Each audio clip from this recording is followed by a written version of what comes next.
Welcome back to this World of Warcraft Let's Play. You're Sambo, and joining us as always is our Worgen mage, Seraphis. Hello there, Seraphis. How are you? Our fates are intertwined. That's right, our fates are intertwined, and so are ours, viewers. If you were watching our last episode, you'll remember we were wandering around in the village of Duskhaven here. You can see it on the map. We got out of Gilneas City. And last time we checked out all of the professions, and we didn't quite get a chance to purchase all of the secondary professions. And I'll just remind you up here, of course, we took mining and skinning, which are our primary professions. And of course, we have to make sure we remember to go and get a skinning knife and a mining pick, or else we'll be stuffed when we go out into the world. But we didn't get any fishing, cooking, first aid, or anything like that. So we need to remedy that.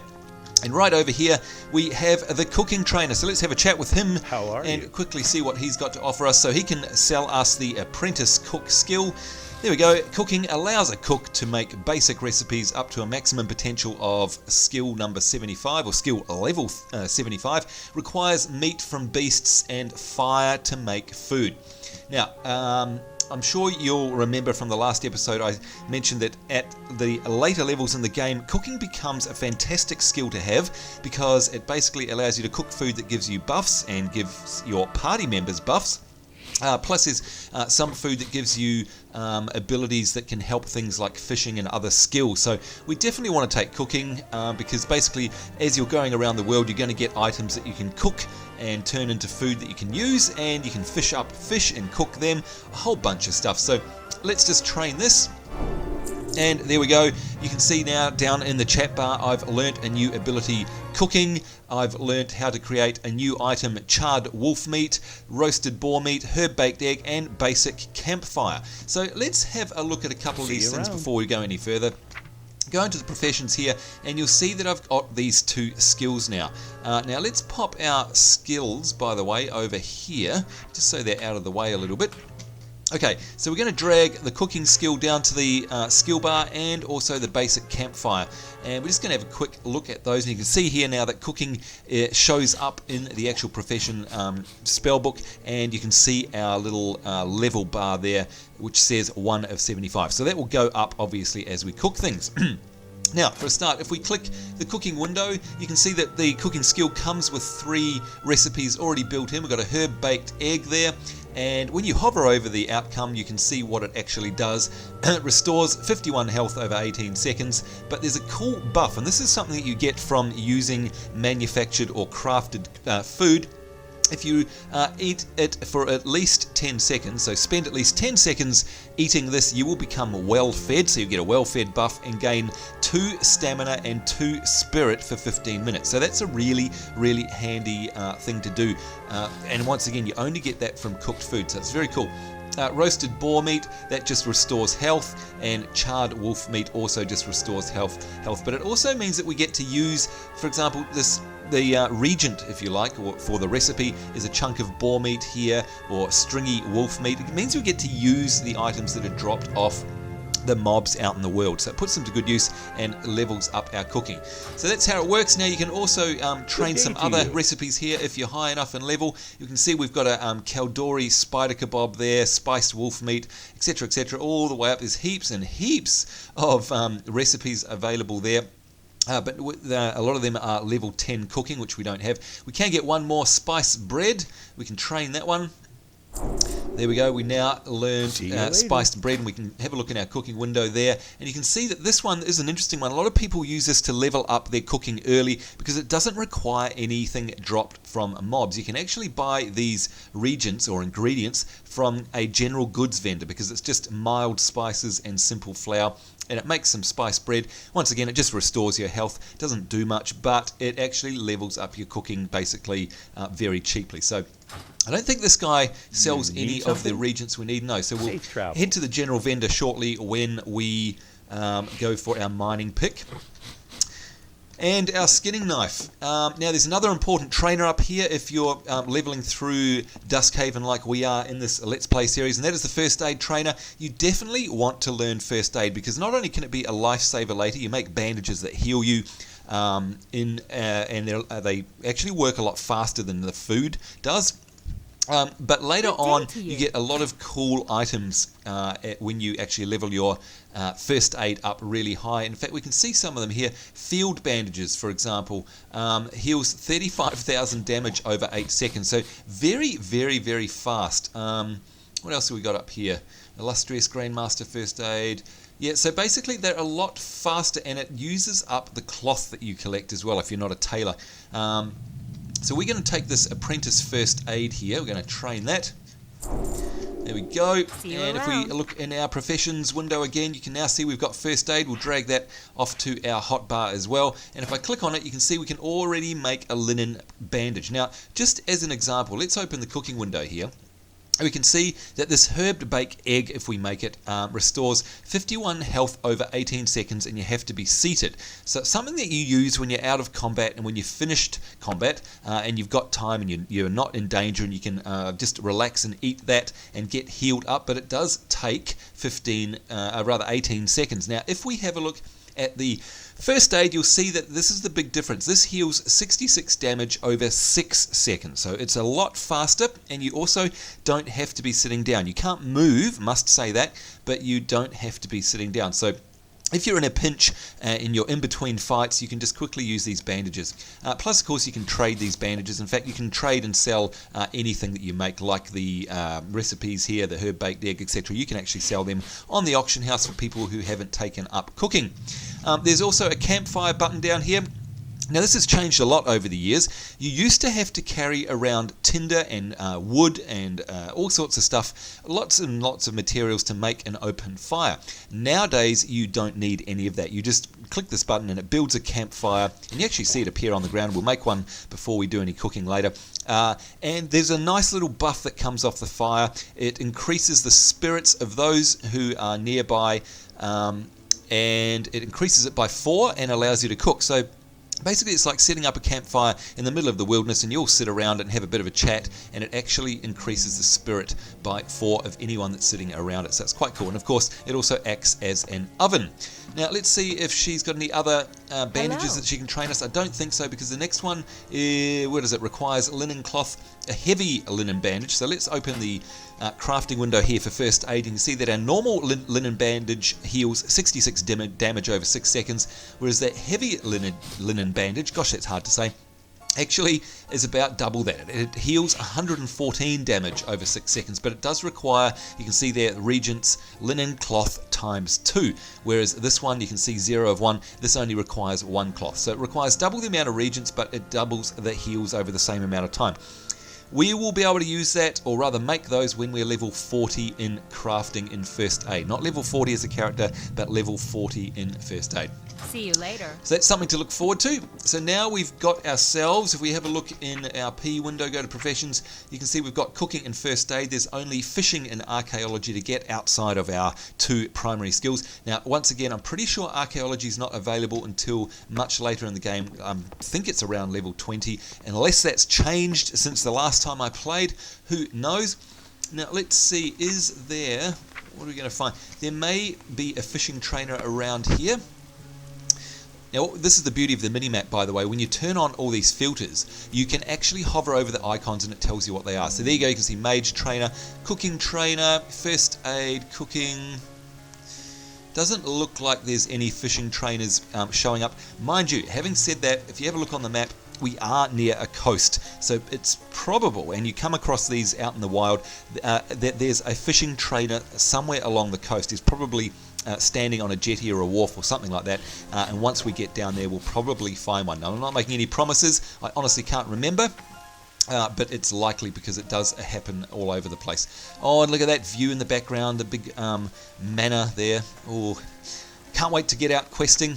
We're going to do that very shortly. We've got one more important pit stop to make, and that, of course, is the general goods vendor. Your coin will go a long way here. That's right, coin will go a long way. So there's a number of things we want to do at a general goods vendor, because they contain a lot of things that we need no matter what level you are, actually. Just all the basics in the game come from a general vendor. Rather a general goods vendor, and it's everything for crafting. You can see there's materials here for inscription, We've got alchemy, cooking. In fact, there's our simple flour and our mild spices. So we'll make some spiced bread in a moment. We've got fishing baubles there. That there is a fishing bauble. When applied to your fishing pole, it increases your fishing skill by 25 for 10 minutes. A nice handy little thing there. Got bleach and threads and dyes. They're obviously for tailoring. Got a fishing pole here. Now we can't, no point using that at the moment because we don't have fishing, but we can control click on it and see what it looks like. There we go. You can see us in the wardrobe with our fishing pole there. Most importantly, of course, we have a skinning knife. Now we have to, there we go, I'm going to right click on that. You can see it appeared in our bags. We need to keep that in our bags at all times or else we won't be able to skin. Now while I'm here, by the way, I'm going to sell my mail and leather items that we had before. We can get rid of those. There we go. I see actually that said it belongs to an equipment set, so we've obviously not saved a set of equipment here. Whoops. What's missing? This one, I think. So we'll. Oh, wait a minute. What did I do? A bent staff or a skinning knife? Maybe I accidentally sold. Oh, it looks like I did. Okay, so this is a good little trick as well. Looks like I accidentally sold. Oh no, I didn't sell the bent staff. No, I didn't. It's actually equipped. What an idiot. But what we do want to do is save that to normal. Because if you'd noticed, the word normal there was red, which meant that there was something in our set that wasn't, or something that we had equipped which wasn't part of our set. So just by clicking the save button, it saves what you've currently got on to your new set. And you can see there, equipment sets normal. Alright, so we have a skinning knife. Now we don't have to equip that at all. As long as it's in our bag, we'll be able to skin. And it's the same for a mining pick as well. So let's, here we go. Miners need a mining pick for digging. So we'll keep that in our bags. Now it's a little bit of a trade-off, unfortunately, because of course we're effectively wasting 2 slots in our backpack having to carry these things around. So it's a bit annoying, but it's been that way since the year dot with WoW. It's just something we have to get used to. Now if you've got the coin, you're welcome to actually buy bags here as well. You can see that we can buy a 6-slot bag there, a small brown pouch for 4 silver. We have 7 silver. I won't buy one just yet, just in case we need the money. Of course, you can also buy an 8-slot bag there for 23 silver. But right now, we'll just see how we go. If we start running out of bag space, we will buy another one. But we won't waste the money just yet. Alright, now let's see if we can just demonstrate quickly some cooking. So we'll have a look at our recipe that allows us to level up without having to get any materials off mobs out in the wild, and that is this spice bread. So let's make, say, 5 of these. So we need 5 simple flour and 5 mild spices if we're going to make 5. So we can open the general goods vendor at the same time. Now, I think, where is it? Where'd it go? There it is, simple flour. You can see it comes in lots of 5, so we'll just right click on that once. There it is, we've got 5 simple flour, 5 simple mild spice, and you can see now that this ingredient list here in our recipe window actually updates and shows us that we have the ingredients. And not only that, but it's got a little number 5 beside the spice bread, which means that we've got enough materials, we can see quickly at a glance that we can make 5 of them without having to go into our bags and see. So even if our bags are closed, everything's closed. The only honest merchant's a Gilnean merchant. That's right. And we go into our cooking window, we can instantly see that there's 5 there. Now I can either just click create, or I can click create all, or I can specify the number and it will only go, it will go past. I can specify a number. So if I only wanted to make, for example, 3, I can change this to 3 and then click create. Now, notice that it says in here it requires a cooking fire. Okay, so if we go out to the outside and we try and cook this, you'll see it gives us an error. It requires a cooking fire up here. So we need to set ourselves a nice warm fire. So let's do that by clicking on the fire button there. You can see basic campfire being built, and look at that. We can now sit next to the campfire. There we go, and keep warm because it is raining, of course. And you can see we've got this buff up here called Cozy Fire, increases spirit by 4. So that's really nice when you're all having a bit of a chat around the open campfire. This will last for 5 minutes, and the skill itself has a 5-minute cooldown. So that means, of course, as soon as the fire runs out, you can just simply cast another one. And it's great, like I said earlier, nowadays you don't have to carry around a whole bunch of materials. Alright, so let's create some food. X, by the way, is the button for standing up and sitting down. A couple of people asked about that. you can just hit X, and that's rather than typing in /sit, which does the same thing, but X is nice and easy. And by the way, Z does this. Z cycles between the weapons that you have, so you can see me get my wand out there. If I hit it again, it puts all of my weapons away. If I hit it once more, then out comes my staff. So that is the Z or Z key, depending on where you come from. Alright, now we're going to be able to make something. We've got all our ingredients, we've got an open fire, now we can cook a storm. So if I just click create,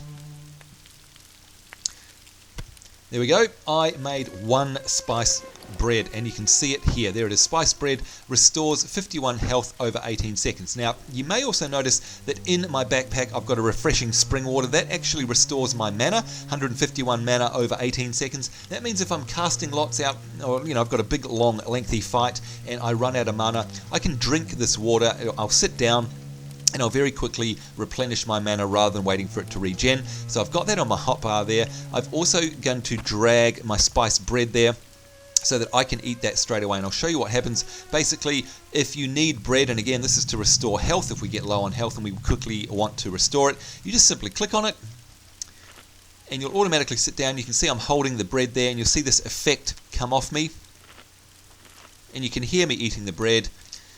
And up the top is a buff that says restores 3 health per second, which is what it works out to be in terms of 51 health over 18 seconds. But you do have to be seated to eat or drink, and if you stand up or move, you will cancel it, so you'll waste the rest of your food. So let's stand up and create the rest of them. We can just click create all. There we go, and you can't hear it sizzling away actually because the rain's obscuring the sound, but it makes a really nice sound whenever I hear it. I get hungry. Oh, and I forgot to show you my special casting bar. Once again, that's called Quartz, which actually cycles through, depending on how many you've got selected to make it, shows you each cycle, but it also, the full cast bar is how long it takes to make the total amount of bread that you've selected, so it's very cool. One other thing. Down the bottom here, I said I'd show you this. This is another add-on that I've got, and it comes in 2 parts. Well, there's 2 components to it. One of them I've got down the bottom here, and another one appears up the top, and we'll see that later on in the game. This one down here is basically a cooldown timer. Now, what you can see here is that it's a bar, and if you can't read it, it's got 0, 2, there's a whole bunch of numbers here, up to 5, and that is 5 minutes. That's a representation of 5 minutes, from 0 to 5 minutes there, left to right. And you can see this little icon, or maybe you can't, there's an icon that's sliding to the left, and it's got a countdown on it. What that is, and you can see if I hover over it, it's telling me how long I've got until that ability, whatever it is, has till it's off cooldown. Now, you remember we made this basic campfire, and that had a 5-minute cooldown. Now, this little add-on tells me exactly how long I've got left on any given cooldown. It can be a short one, a long one, whatever, and it actually shows the value there. It's saying 106, 105, so I don't even have to hover over it. I can just look at it. It shows me the icon of the skill or ability, so I can recognize it at a glance. I can just quickly see now. You can see now it's gone to seconds. It's actually counting down the tenths of a second as well. I can see very quickly how long I've got to wait until a special ability cools off, and that's really important, of course, later on in the game when you've got very powerful spells that have long cooldowns. So this is really handy, and they just all stack along here. If you do hover over it, you can see a tooltip comes up there which says basic campfire 34 seconds. And in fact, if we let this go, you'll see what actually happens as it starts getting closer to the end. It starts to pulse and flash. And just while we wait those extra 20 seconds, for any of you who are wondering what this is down here, this is my damage meter, and when you hover over it, it gives you a whole bunch of information. I'll go into that a lot more once we've been in combat, and I'll tell you about what it is then, and I'll give you the link for it as well. I think it's called Recount off the top of my head. So here we go. You can see this cooldown is about to come off. Cooldown, and away it goes, and boom, it flashes and pulses there to let us know that the campfire has come off cooldown, and you can see the campfire has actually disappeared now because it ran out. Okay, and by the way, we dragged that 1 spice bread to our hotbar before. Any more that we put in our bags will automatically add. You can see there's a counter on my hotbar that says 4, so I know I've got 4 of them there. And most importantly, of course, if we go into our abilities menu and go into our professions, you can see that our cooking now has gone up to level 6 because we made 5 slices of bread. Each one of those bits of bread gave us 1 point in cooking. And in fact, if we scroll up our chat log here, you'll see your skill in cooking has increased to 2, 3, 4, 5, and 6 as we made them. Now, it bears mentioning that not all recipes will give you level ups, and by that I mean recipes are level appropriate. So right now, because we're so low, you can see all of these are a orangey color. That means basically that they will guarantee us every time we cook it to give us a skill level. All right? And a lot of people don't understand what these colors mean. As we get higher, now I'm just going to make up some random numbers here, but just to give you an example, let's say we get to cooking skill number 20. What we might discover is that some of these recipes in here turn green. And what that means is that they're level appropriate, but they should give us a skill increase every time, but they may not. In fact, hang on, I think they go from this orangey color to yellow to green. I can't remember which way around it is now. But they end up being grey, and what that means is if we're, say, level 50 out of 75 cooking, this spice bread, which is a very low level recipe, it will be grey. Now, it doesn't mean that we can't make them. It's not like it's greyed out and we can't cook anymore. All it means is that it's basically saying it's not going to give us any trade XP or any cooking experience. So that basically means that we can make it, but it's not going to level up our cooking. So it pays to keep an eye as you level up on the types of recipes that you have in your recipe book. Keep an eye on the color of them, and again, once we level up, because I can't remember the exact sequence of the colors now, we will go through that once again. And like I said, if I think if it goes to yellow, it's okay. Green is average, and then I think it's gray, which means no XP. Just a small note here: we've got a couple of people on the server who have earned Realm Firsts. Moonbots has earned the achievement Realm First Sinestra. Achievement earned by Moonbots, the first guild on the realm to defeat Sinestra in the Bastion of Twilight on heroic difficulty while in a guild group. So that's a server-wide announcement. 2 of them there have done it, and it's generally polite. Let's shift click on that person. Oh, they've logged off.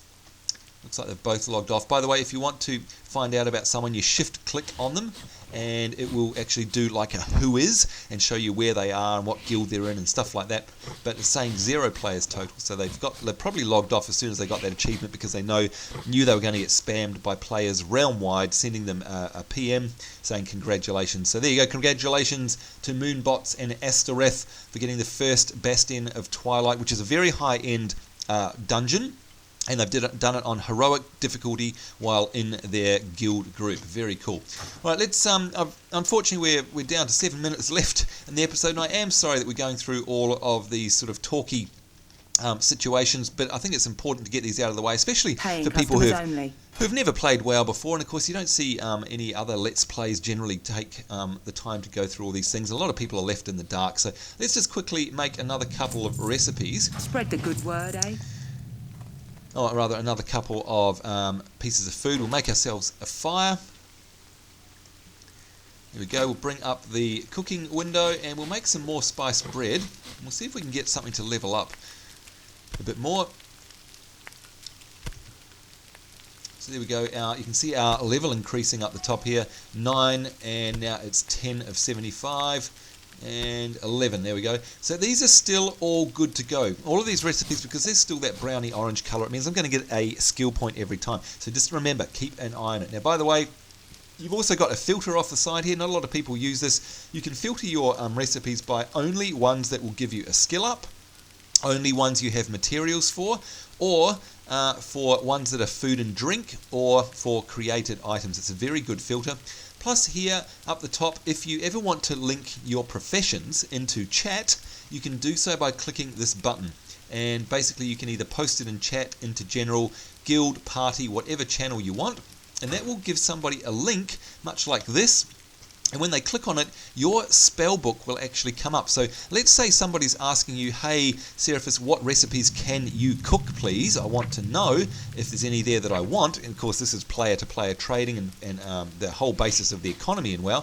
What you can do is you can bring up your cooking and you can go, sure, here are all the recipes I know, by just clicking on that and saying post it to a Whisper or whatever, and they will get a link they can click on, which literally brings up pretty much this window, and they can scroll through all of your cooking items and actually see what it is that you can make. So it's very cool. So there's another little handy tip.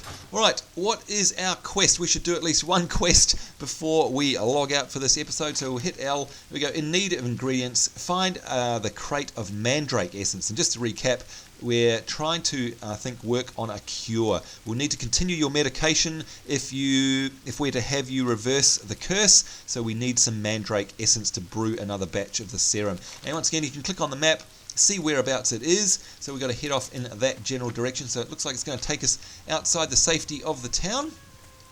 Oh, and here we go out into the big, wide, open world. And again, as I mentioned in my last episode, I just absolutely adore the scenery in the World of Warcraft. Look at it, it's just brilliant. In fact, this is so different to when I first came through here when Cataclysm came out, because of course there were hundreds and hundreds and hundreds of players running around here. Now, bearing in mind, folks, if you're going to think to yourself, gosh, WoW is quiet these days, there's no one playing.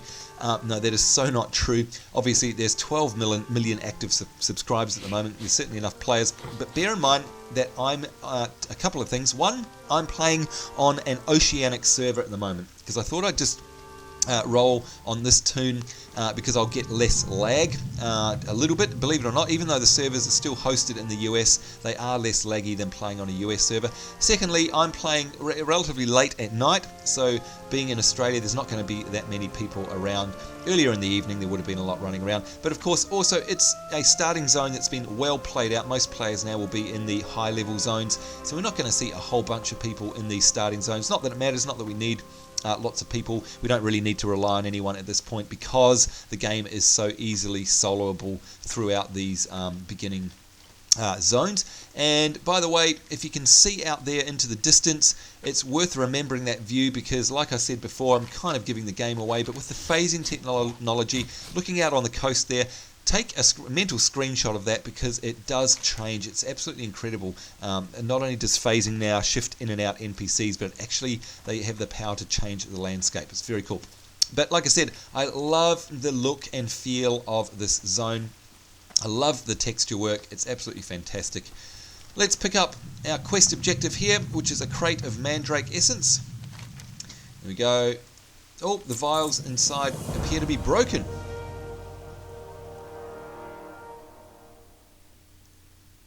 Uh-oh, what's going on?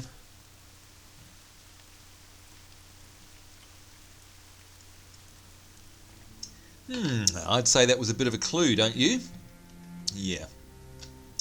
Alright, let's see what this guy down here has to say. Well, he's not going to say much. He's got a knife hanging out of his back. He's a slain watchman. A long knife with a skull ornament on its hilt sticks out of the militiaman's ribs. As you look around for clues, you spot a pair of savage-looking warships at the shore, and that's what that cutscene was for. Gilneas is being invaded. There you go. Bring word back to Duskhaven's mayor, Gwen Armstead. Alright, so it looks like we have to bring back the news that there's an invasion. Oh, and look, we've got an assassin. Yikes. So let's use our upfront fire blast ability there. It's the first time we got to use that. And it's got quite a lengthy cooldown. And my health is pretty low. And look at that, we leveled up. That was good. We've reached level 6. Yay us. So our stats would have increased. And in fact, it used to actually print them in their chat log, but now it's not doing that. I think they just wanted to cut down on spam. But you can see here our health has gone up to 127 and our mana is now 240, which is very cool. And oh, that's new. I didn't notice that.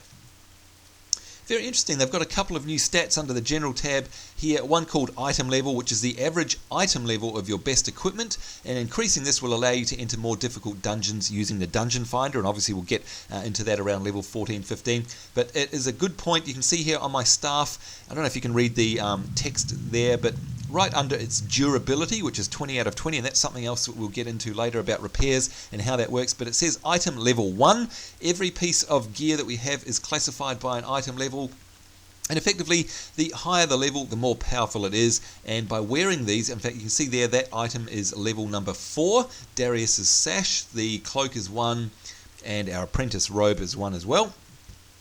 Later on, you always want to be getting higher level gear because, like it says, that will allow you into dungeons and, of course, give you a bunch of better stats and make your abilities more powerful. So we definitely want to be doing that, always on the hunt for better gear. Let's activate our racial, which is our fast run. So we get back quicker, more quickerer, to use some good England. Now let's see, by the way, seeing as we're here, if our mage trainer has got anything for us. No, we get a new ability at level 7, so we're going to have to wait a whole new level for that. And that is a Frostbolt, which is cool. I love the Frostbolt. It's a nice little counterpoint to our Fireball because it's obviously in the Frost tree and it causes frost damage at long range, but also causes our enemies to move more slowly. So as it says there, it's best used as an opener in a new fight. It's really good because it means that the mobs will take a long time to get to you. And while they're slowed, of course, you can be casting a fireball at them. It's very handy. So we can't wait till we get to level 7 to do that. And of course, also recapping the whole rest XP piece. You may not be able to see it on the YouTube video, but down here I've got this little pip, which shows I've got basically 1, 2, 3.5 segments of XP which are rested. So for the next 3.5 bars of me killing monsters, I'm going to get 200% or double the amount of experience that I'd normally get. And that's built up over time from me logging out in the inn, as you'll remember we did that last time. Alright, so let's find our way back to the quest hand-in, which is over here. And again, if we ever get lost, I can just click on the question mark and it will bring it up here on the map and I can see exactly where I need to go. Very handy quest system. Here she is. I got a bad feeling.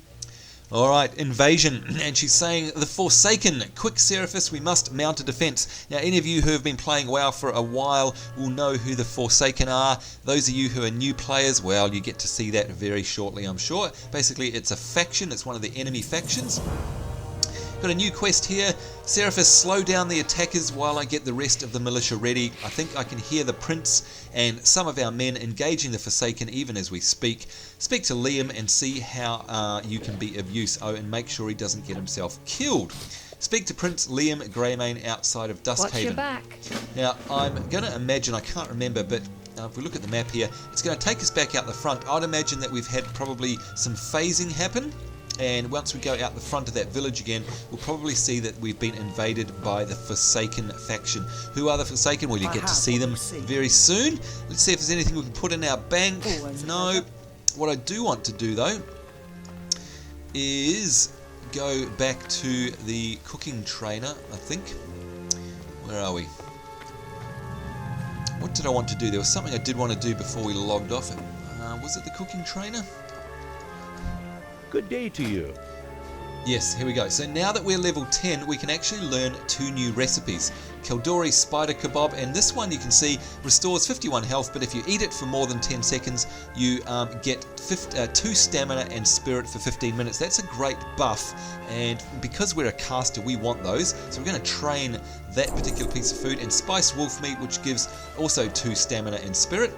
But you want to train your recipes as soon as you get them, basically, because all it means is that they're now in our cookbook. If we have a look here, you can see them all, and they're all nice dark browny orange colour, which means they're all going to give us skill ups.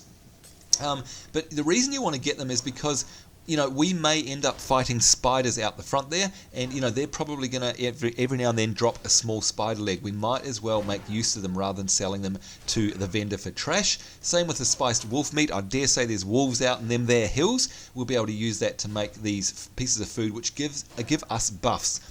So we definitely want them. Now, one other thing I didn't show you when we were fighting, but we'll show that in the next episode because we've run out of time, is when we used our fire blast here, you can see it's actually got an 8-second cooldown. That also appeared here on my cooldown timer alongside my cooking fire and my racial dark flight ability. So they all appear on there. It's very, very handy. And this add-on, I don't think I actually mentioned its name, silly me, is called Forte Exorcist, and it's spelt really weirdly. What I'll do is I'll put a link to it in the video down below in the comment box, and links to the other add-ons that I've been talking about are in my previous episodes, so go check out the comments on my earlier episodes. But I'll put a link to this one, Forte Exorcist, and like I say, it also has another bar up the top that I've configured, which we haven't even seen yet. We'll get to that as we get questing and into more combat later on.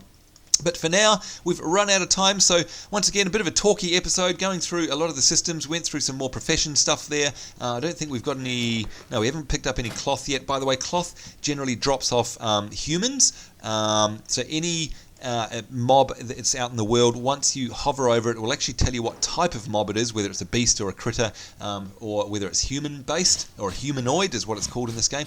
Most humanoids will drop cloth when you kill them, so if you're wondering where on earth you get linen cloth from, aside from the auction house, that is one place that you can get it from. Alright folks, so we need to wrap this episode up. Next time it looks like we're going to be heading off into the battle zone. I can hear combat in the background there. And hopefully we'll get ourselves up to level 6, rather level 7. Is it? Are we level 7? Yeah, so we want to get to level 7 so we can get ourselves a Frostbolt. That's a new ability that's going to be very handy when we're in combat, slowing down the enemy. So I certainly hope you enjoyed this episode. We'll be more action orientated in the next one, and certainly hope you join us for that. Until then, I hope you're having a great day. And from myself, Sambo, and Seraph, it's us saying take care, see you later, and bye-bye.